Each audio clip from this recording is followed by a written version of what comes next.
Welcome to the e-commerce podcast with me, your host, Matt Edmondson. Now, this is a show all about helping you deliver e-commerce wow. And to help us do just that, today I am chatting with my very special guest, Dan Nikas from Elite Brands, about one of my favorite topics. Yes, email marketing. We're going to get into that, which is going to be fan-dabby-dozy.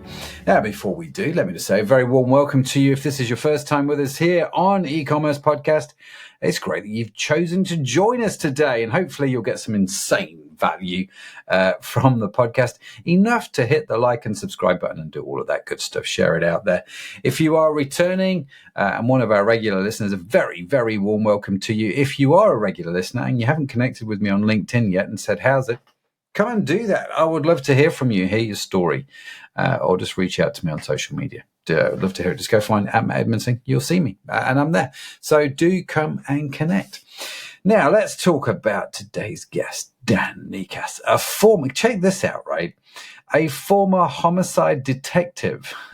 We should start a true crime podcast, I feel. A former homicide detective turned marketing maestro. As the founder of a global fitness brand and a meta trainer, Dan's unconventional approach to advertising and email strategies drive a 20 to 30% of Gearbuncher's revenue and turns heads across the industry. His journey from detective to marketing pro should be the subject of a Hollywood blockbuster, I have no doubt. And so I am very keen to get into this conversation. Dan, welcome to the show, man. Great to have you. How are you doing? Thank you. What an intro. I'm doing great. Makes me sound more exciting than what I really am, or maybe I don't really know. It's built me up. I'm going to let everyone down. No, I'm not going to let everyone down. Well, let's hope the coffee kicks in and we manage to pick it up. That's the main thing, because it's fair to say from your accent, if you can't tell, you're from the land down under, as we like to say, which puts you significantly in front of me in terms of time. 11 hours in front of me, so you're in tomorrow, so you're in the future and I'm in your past, if I feel like. I am, and the great news is the world hasn't ended, so that's brilliant. If you could tell me what the lottery numbers are, though, that would be amazing. I've still got time to go get the ticket. Wouldn't it? Yeah, if you could somehow do that, that would be fantastic. But welcome to the show, man. I have to say, no doubt many people have said this to you, but you are I think, the first homicide detective that we have actually had on the podcast, certainly on the e-commerce podcast, talking about e-commerce. That's a bit of a switch. Yeah, and look, it's a great way. Look, it's the truth, but it's also a great way for people to remember who I am. Like, they might forget your name, they might forget different bits and pieces about you, but if it just clicks with people, they go, "Oh, you're the guy that used to be a detective, and now you do email marketing or meta marketing, whatever it might be. You've got that brand." It's a good intro. It also helps with, I think, breaking down some barriers and some, almost some misnomers about the industry, that if you're not from an IT or a marketing background, that this just won't work for you. It's a bridge too far. So it's a cool story. People remember it, but it also, I articulate to them that, in fact, when I left high school, I actually went straight into the police, or pretty much straight into the police academy at 19 years of age. Never had a trade, never went to university, no other significant work experience, just casual jobs, part-time jobs as a young bloke, and then was a police officer and eventually a homicide detective for 17 years. I came out the other end. I got medically retired, came out the other end, and the fear is, well, what do I do now? And so I tell people about this story because, like I said, I don't come from an IT background. I don't come from a marketing background. I wasn't in sales. I was doing a job that was so far removed from this, and if I can make it work, then so can you. And that's what I like to emphasize, is that, this is, you can learn this. There's so many resources out there. There's so many podcasts out here now like this one, that anyone can do it. It doesn't matter what background you come from or where you are in the world. As we can tell here, it's 7 o'clock in the morning for me. 8 o'clock at night for you. It's a really good point, and I love it. Because everybody thinks you have to be better than what you are to get started. And it's one of those, isn't it, where actually just getting started makes you better than what you are. It's a sort of a really weird, well, not really weird, but it's a truism that's never sort of run out. Actually, just get started, makes you a lot better. Just start going to the gym or whatever it is, to start your ecom business, to start your side hustle, just whatever it is, to start and see what happens. You don't have to have it all figured out. Geez, none of us did. None of us have, actually. I've still not got it all figured out. No, and I've been in this game for full time now since about 2014, 15, somewhere around there. About 2014, 2015, definitely full time in it by then. And if I hadn't made all the mistakes that I made to start with, I wouldn't be where I am now. Yeah. And I'll continue to make mistakes. But that's how you learn. We're in an industry that there's components of it that have been around for a long, long time, but there are also a lot of components of it that are brand new. I mean, look at the advent of AI. Yeah. That wasn't around 5 years ago. To think that that's now the tool that we're using, it's crazy. So, if you don't make mistakes, if you don't just get started, you're never going to catch up. There's never going to be a perfect time to do it. And I tell my team and a lot of my clients, and obviously this isn't to the detriment of brands or tone of voice or marketing or whatever it is, but perfect's the enemy of done. Yeah. So we'll meet some clients and they'll be like, we want this, we want that, and we need this and we need that. And I'm like, you know what, if you just get started, we'll figure out a lot of these things along the way. I'm not saying do a poor job and then just try and fix that. I'm saying let's just get started. Yeah. We've got a good base here. Let's get started and we can evolve from there. And that's sort of how I've adopted my whole strategy online over the years, is that I've just got to get started. There's a new social media platform. Just have a go at it. Just get started and you'll figure it out. Yeah, I'm totally with you. I think you've just got to have a go, see what happens. You learn, you learn this when you have young kids, don't you? They just get up, they start walking, they fall over, and they eventually figure it out. And somehow we forgot the simplicity of that lesson, I feel, many times. Certainly I have, but it's still quite appropriate. Yeah, absolutely. Absolutely. That's really good, man. I love it. It's it's interesting that you sort of talked about the homicide thing. The reason you tell people that story is it's memorable, and it is. It's one of those things that will stick in people's minds for a long time. And sort of drawing that connection to email marketing, how important is it then for a brand to have something that makes them memorable, that sticks out from? I appreciate in some respects it's a silly question, and as it comes out of my mouth, of course it's important, Matt. But let's you've done it intentionally, you've done it deliberately. How do brands do this? How do they draw that out of them? Look, it's about continuous messaging and touch points with people. So there's going to be multiple things that make you memorable to potential clients or potential customers. And it's always going to be more than one thing, because there's always more than one thing that motivates your customer. It's usually not just one thing. There could be various things that motivate them to take action, or to start working with you, or to buy your product, or to take up your service. So the key is to have regular, consistent contact with people that's not always just cheesy, salesy offers, specials, discounts. You've got to take them through a journey. Yeah. And we'll call it like it's like an omnipresence. So everywhere they go, you are.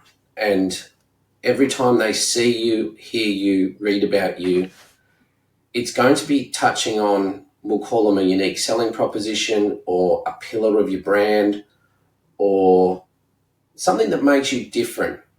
And usually what we base those things on is your support tickets and the feedback that the customers give you. So each brand's very unique. Every brand is going to get regular questions through from their potential customers, existing customers, repeat customers. How do I do this? Is there a warranty on this product? What is the difference between this product and this product? How long have you been in business? How many other people have left reviews? How many other people have used this product? So all of these things that people consciously or subconsciously are going to think about when they're considering to take up your product or buy your product or take up your service, we address through multiple channels. Today, talking about email marketing, and this is where we get a chance to talk to them about these things. Now, a lot of the time, there might be a customer or potential customer that hasn't quite got across the line and bought something, and if you were to ask them, they might not know the reason why.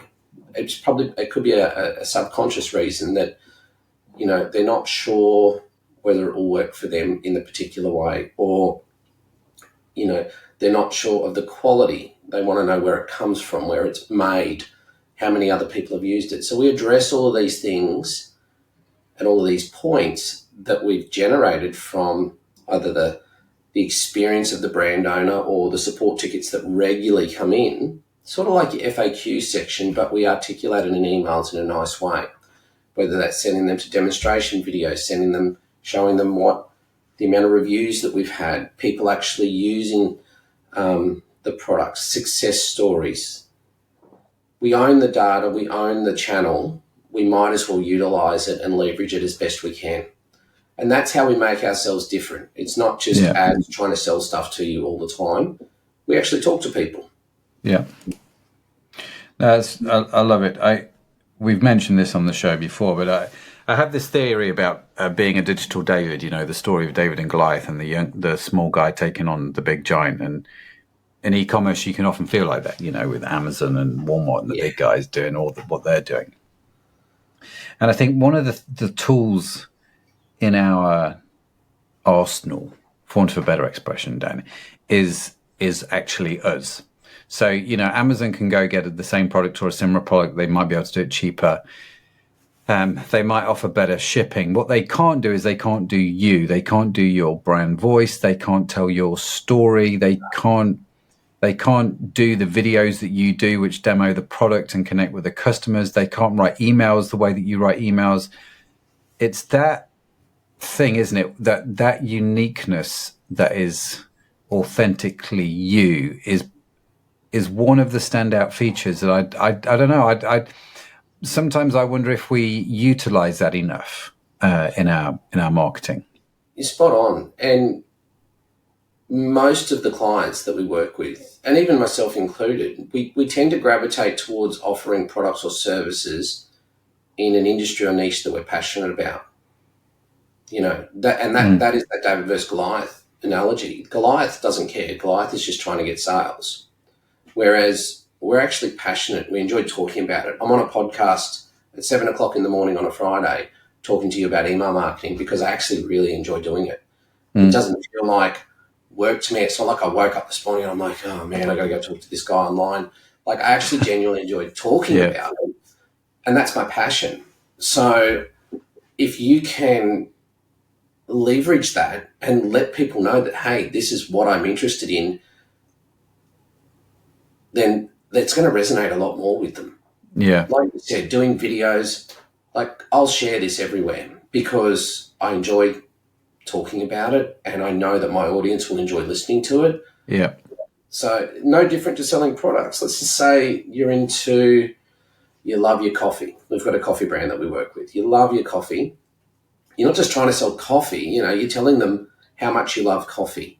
Yeah. You're telling them how you like to have your coffee. You're telling them what your favorite type of coffee is. And inadvertently, you're developing a relationship and touch points and trust with them to the point that they're like, this guy loves coffee as much as me. And this is what he really likes. I'm going to give that a try. It's not just a product landing page on Amazon where they're trying to sell you a bag of coffee. This is an experience. And that passion should come through in it, whether it's your emails or your ads or whatever it might be. But you can articulate that passion through your messaging, you know, hitting them at different stages of their journey when they're considering whether to take up your product or service. Yeah, no, absolutely. It's what Simon Sinek calls the golden why, isn't it? It's the why are you doing this? You know, the coffee guy, he's passionate. He's doing it because he's passionate about coffee. Yes, he wants to make money. Of course, he's in it to make money. But there's probably easier ways to make money than try and sell coffee, if I'm honest with you, because it's quite a saturated thing to do. But if you've got a passion for that and a love for it, that's going to come through, and you're going to beat 80-90% of the people. It's an obvious thing, right? Yeah, and you'll develop tribes of people. So there's always going to be people that are like, I want to go for the cheapest option. Coffee's coffee. I drink it because it makes me feel a certain way in the morning. I don't really care what it tastes like. I'm just going to buy it. I'm going to, I'll get my instant. Do you guys have instant coffee still in the UK as well? Unfortunately so, yes. Yes. But there's obviously people out there in the market that's all they want. Yeah, and my mum, for example, that's all she drinks.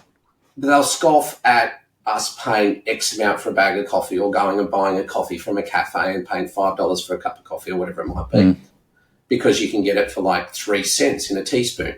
Mm-hmm. There's always those people, and that's fine. But if your passion comes through, you'll develop these loyal followers. And these loyal followers, they'll become like a family or a tribe, and they'll become very brand loyal, but they'll also then in turn become some of your biggest marketing assets as well. Yeah. And we're probably pushing off email marketing a little bit, but I see it all the time when we're working with brands and they'll put an ad up, and someone might come across as a little bit critical of a claim the brand might make that a problem the product can solve, or the cost of the product or the quality.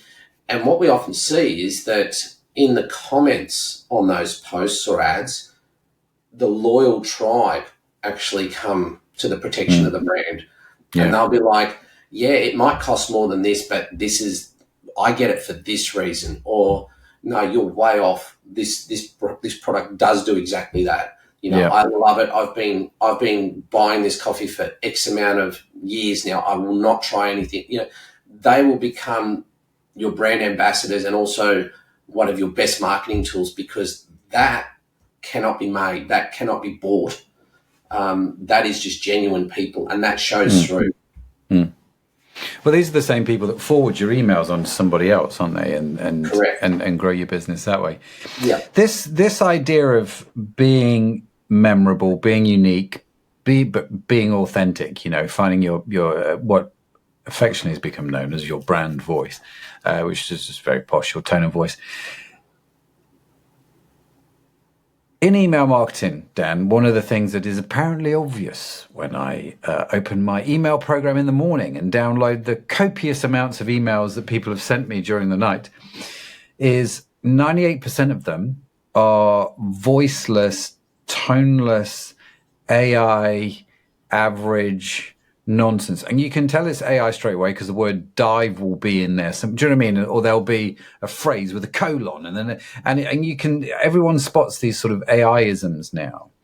So in a world which is saturated with AI, and I think everybody is just, and don't mishear me on this, I don't have a problem with AI. I just have a problem with people not using it creatively. It's just become this monotonous, bland, beige tone. How big of an issue is that starting to become with in email? It's huge, because fundamentally, email, it's been around since the internet's been around. So it's set up as, its main purpose is for you to talk to me, and then me to reply to you. Mm-hmm. It's meant to be personal communication. It's not meant to be, blast sending out the same generic message to 100,000 people. So I think the way to, yes, AI has its place, and we use AI to automate a lot of our processes. We use AI to segment people into different categories. We use AI to do so much. And then we even use things, that aren't AI, such as, timings, and a lot of the process is automated. We're fortunate that we can do that. We don't have to be like we're back in, I don't know, when did the internet start? 1990 something. Yeah. Anyhow, we don't have to sit here and type every email out. There is a lot of automation. Yeah. There is a lot of software that can help us. But fundamentally, the way that we avoid the generic AI blast email style is we tailor the email based on the position that the person is in during that customer journey. So what stage of consideration are they in? Now, there's a big difference between someone who has signed up to your list and has never taken any action on your websites that indicates that they're getting closer to making a purchase. Yeah. So that person, if we break it down very basically, is more than likely problem aware. Mm-hmm. And now they're aware that you're the solution. But they still don't know anything about your brand or your service or your product or who you are. So it's at that stage of the journey that we personalize emails towards them that educate them about the brand, about what it is the product does, about what our services, what problem they solve, how they solve it, how it's different from other people, and what other people think of it. That person is getting spoken to in a way that is vastly different to someone who has reached the checkout and for whatever reason entered all their details in and then left the checkout. That person might need some different messaging to the person, well, not might, does need different messaging to what the person had, that all they did was fill in a lead form or fill in your sign-up form or your pop-up, whatever you want to call it. So the person that's at the checkout, that's where we need to talk to them about different components because they're at a different stage of consideration. So we need to make sure that we're not just pushing out the same message. It's personalised. And by personalised, we don't just mean like, hi, Matt, you left something in your cart. Come back and buy it now. Yes, we've dynamically put your first name in there, but that's not personalised. The personalised component is creating touch points and therefore building trust with that person at the different stage of their journey. Now, we all know about the rule of 7. So the rule of 7 came about way before the internet, that we needed to have 7 touch points with a prospective customer or client to build enough trust for them to get their credit card out, get their wallet out, get their money out and become sign on, buy your product, whatever, take up your service, whatever it might be. With the advent of social media and the glut of content that's out there now, the new research suggests that it's between 19 and 21, depending on the research that you read. Oh, wow. So we need to have 19 to 21 touch points with a person or a prospect for them to have gained enough trust with us to actually take action, to go through a transactional process with us. And that's a bit of a scary proposition if you're not doing it right. So we know that. The fortunate thing is because of the amount of content there is available out there and the amount of resources and the amount of different channels that we can reach people with, we can get ourselves to there. But you've got to be smart about it. It's not just send the same ad or same email, same over and over and over again. We need to generate numerous touch points that address, going back to what I spoke about before, what is the common questions that people ask? What is it that they want to know? What have they possibly not even thought about yet that you can answer for them? And like I said, that's like your FAQs that constantly get asked, your support tickets that are on repeat all the time, the same questions that get asked in the comments on your ads. They are content for your emails that we curate, put into a particular automation or flow. We use Klaviyo, so we'll call them flows. We put them in the flows and we space them out. And here's a free tip for you that a lot of people don't use. Figure out your average consideration time from your paid media. Now, what I mean by that, take Google, for example. Google has a conversion window metric within it, Google Ads. So basically the conversion window metric says, and look, Google owns, probably 120% of the internet. I don't know. It's a lot. But fundamentally, they know when someone has seen an ad, got an impression of an ad. They then know how long on average it takes for a person to convert post-scene from that first impression. We've got some brands that are up to 35 days. The high-end product, it takes people over a month, and this isn't us thinking it isn't. A lot of the time the brand owner doesn't even know, and this is a furniture company that we work with. It takes 35 days on average for someone to make that decision to go. And yes, some people buy on day 1 and other people buy on day 7, but on average it takes 35 days for everyone who's converted to actually have converted from the time they've first seen it to the time they made the purchase. We come into a brand like that and they're like, we've got, for a generic one, we've got an abandoned cart flow set up. I'm like, great, let us have a look. You got 2 emails. One goes out 30 minutes after they've abandoned the cart. The next one goes out 24 hours after they abandon the cart. And you don't talk to them again. And I'm like, why would you do that? Like, how long does it take you to make a decision about buying a new couch or sofa or whatever country and whatever you call it? Here. How long does it take you to make that decision? They go, oh, probably more than 24 hours. I'm like, yeah, definitely more than 24 hours. What's Google telling us? Google's telling us it takes 35 days. We need to stay in contact with them for 35 days. Does that mean we send them an email every day for 35 days? Absolutely not. But periodically during that time, we'll reach out to them and we'll tell them another reason or give them another example or give them another benefit of the product that they might not have known. And that could be, did you know that if you don't like it, you can send it back on the truck? Yeah. Did you know that you can remove the covers off this sofa and put them in the washing machine? Did you know that if you get sick of the color of this, you can order new covers and they will just fit straight on and you can change the whole look of your sofa? So all of these things that you might not get from initially just from jumping on the website, we're going to message all these things out to them. Yeah. And that's the personalization part. We know how long it takes on average for someone to make a decision. We know what stage of the consideration journey they're at. We look at the common questions people ask at that stage. We address them. We create more touch points during it. Every email is another touch point. Every ad's a touch point. Every message we send them is a touch point. That's how we generate those touch points with them. And we've addressed what we want to address during that entire consideration phase. Some brands convert after 3 days. So there's no point in still sending them something 35 days later in that same flow, saying, hey, we're still holding on to your cart, come back, because we know that there's probably another barrier for them. Yeah. If more often than not people have converted within 72 hours, it might be a much lower price point product.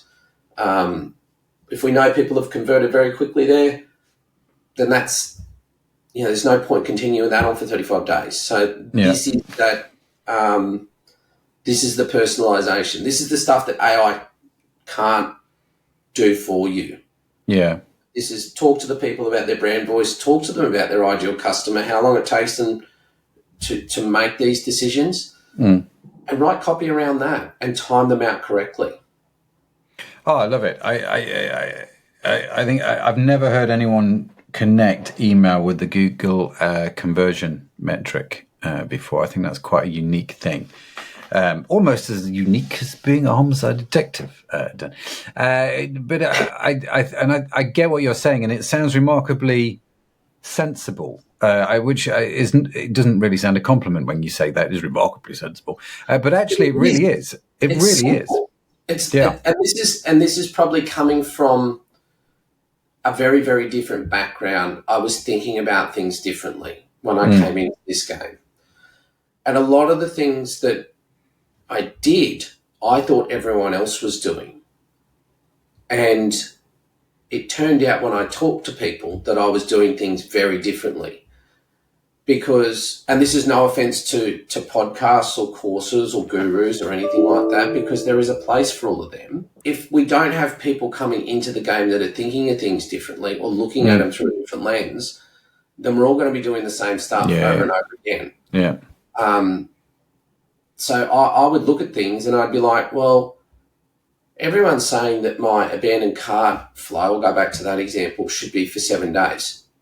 And I was like, why? Like, why should it be for 7 days? Why does everyone have to fit within that tiny little box? And I was like, wouldn't it be better if we just sort of figure out how long it takes people to make a decision and talk to them that entire time? Yeah.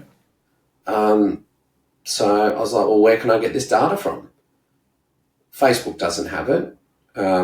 Most brand owners don't have it. I didn't know it. Like, short of actually, ringing up every person and then saying to them, well, when did you first see an ad and, when did you actually decide to buy? I mean, most people wouldn't know. I wouldn't know. If you said to me, why did you buy that product? Or when did you first see that product, or when did you get introduced to that? I'd be like, I have no idea. But Google does. Now, is it 100% accurate? It is for the Google platform. It might not be for other platforms, but it's a pretty good starting point. It's a fairly good starting point when you don't know in the absence of the data. We did this conversation, had a conversation with a chap called Neil Hoynes, who's the chief data strategist at Google. And love Neil, great guy, really fascinating, very high up in Google, has some really interesting insights in data. And one of the stories he told, Dan, on the show was about a lady who bought a pair of shoes. Nothing extraordinary, nothing out of the ordinary, just a pair of shoes. And I seem to, he said it was really interesting when you monitored how many interactions she actually had with the company through email, paid media, organic posts, visiting the website, reading blogs, etc., etc. He said when you totaled up all of those touch points, there were 236 of them before she bought the pair of shoes. And Neil was talking about this in terms of attribution, because he's like, at what point do you attribute that sale? Because at what point did she turn into a consumer? And that was where it was impossible to tell. And we ended up talking about blended ROAS, which was, a fascinating conversation with Neil. A really, really great episode. But the point is, tying this back to what you're saying, there are a lot of touch points that need to happen. And more, it seems, before the sale actually happens. And it's not just email and that's it. There's email, there's paid media, there's organic, there's blog posts, there's podcasts, there's videos. There seems to be a whole bunch of stuff we now need to do. And look, we're talking about email marketing today, but obviously I'm one of Meta's global trainers. We do Meta advertising. We also do Google ads. However, the point I want to make is that they all have to work together. Yeah. One of the days where we can just put a Facebook ad up and just sell direct to consumer. Like without any effort, like just chatting it, like just going out, putting an ad up and selling out of your stock. Like that did work for a period of time with Facebook advertising. It was around the time when it was sort of just being introduced and people weren't really aware that they were looking at ads. They just thought it might have been a bit of fate that they were seeing the thing that they kept looking at, and it was like, I just have to have it because it keeps popping up for me. The universe is talking to me. It's talking to me. It's karma. It's whatever it is, I have to have it. They didn't realize that they were being remarketed to. They're a lot more savvy now. So, in turn, each of these need to feed each other. So if I had a brand come to me and they're like, we want email marketing, I'd be like, great, what are you doing with your Meta advertising? Not that I want to run it. I'm not trying to say I won't run email without running Meta. But I need to have an idea that what they're doing is right. Yeah. For a couple of reasons. The first is that I need to make sure that the messaging is consistent between the platforms. I can't have the Meta system telling people one thing and we're telling them another. The next is I need to make sure that the quality of the leads that are coming through from their system are good. Otherwise, I'm never going to be able to get the email marketing to perform.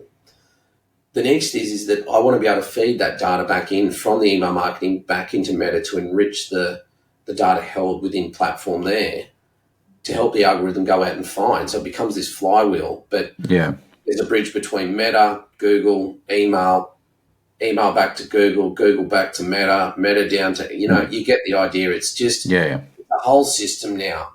And those touch points need to be consistent. So there's no point in a person being at a stage of consideration where they're close to making a purchase and we're pushing an ad out to that same person, introducing the brand to them. There has to be exclusions and segments and custom audiences so that at different stages of those journeys, and this is that personalization.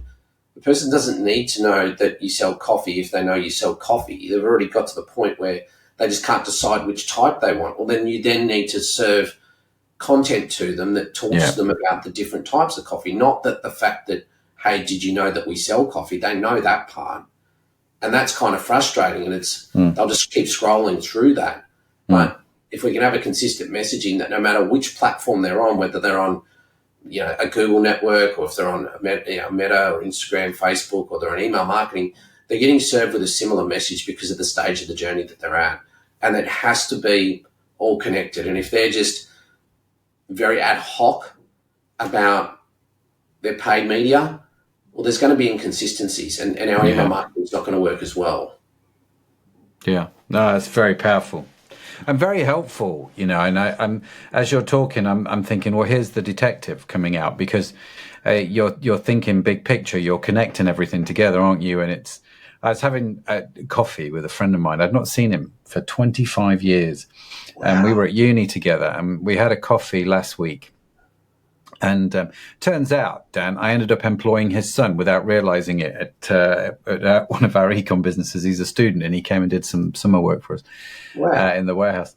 And so I was, oh, brilliant, give me your dad's number. We had a coffee, and he was quite high up in the police force here.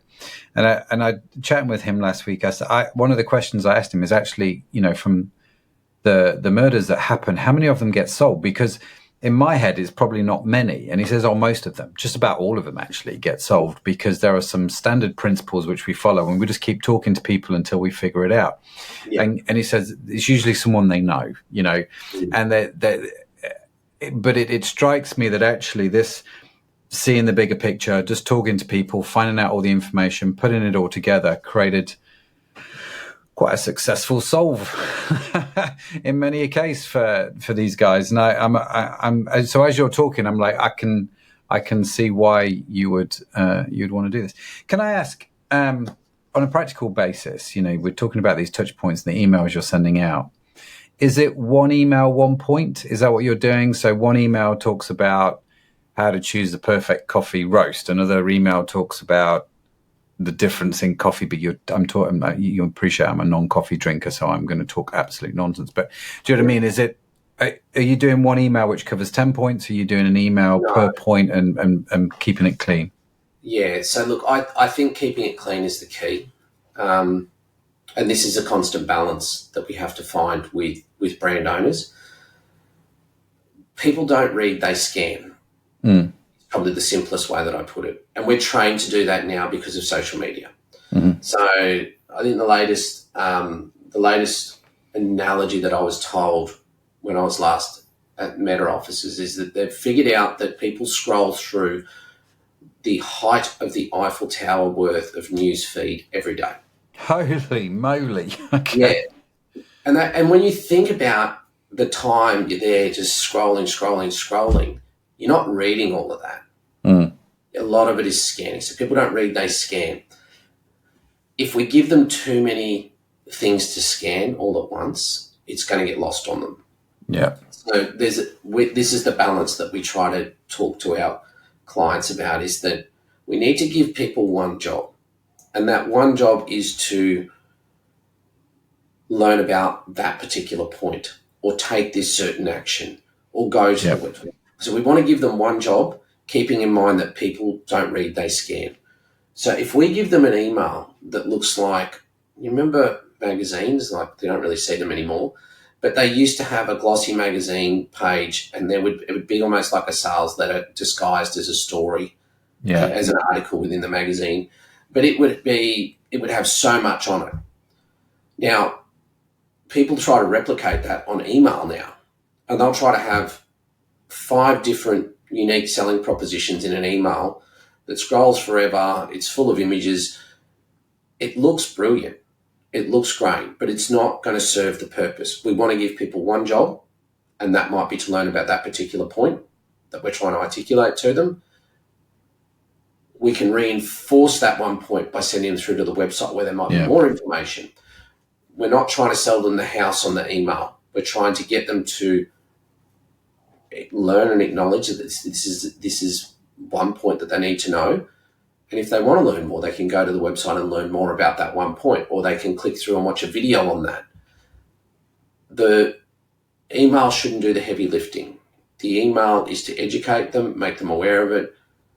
The website does the heavy lifting, so that's where we're trying to get them. So the short answer to your question is we try to keep it to one point.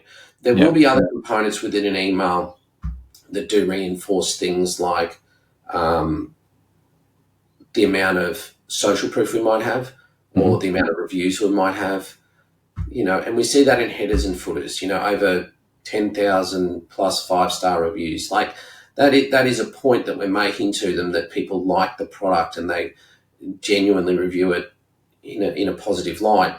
The content of the email might not be that. Those other little touch points are in there, but we don't want them to try and digest too much. Like, next time you're on public transport or you're in a waiting room of a doctor's office or something like that, just have a look at what people are doing. And this is probably the detective coming out of me again. People are filling in moments of time by looking at their phone briefly. I've got 5 minutes. Bang, bang, bang, bang, bang. If you're sending them something that is going to take more than 5 minutes to digest or interpret or to read or understand, it's probably going to be lost on them, because they're filling a gap of when they got to the office and they got to the doctor's office and they're waiting for the doctor to call their name out, or they've got 5 minutes between when they got on or until they get off the next stop, which is for their train or their bus or whatever it might be. Yeah. Or they're waiting outside their kid's school. School bell's about to ring in 5 minutes. They've got a few minutes. We don't just do nothing anymore. We don't just stand there in silence. Everyone, when you watch them stop and pause and they've got time to spare, they pull their phone out. Yeah. I would say 99% of us do it. I do it too, and I know I'm aware of it. So keep that in mind when you think about how much attention you have, how much time you have to get their attention and to deliver what it is you're trying to deliver. That's why we go that give them one job, or keeping in mind people don't read, they scan. Super powerful. But I'm of the opinion people can't be bored now.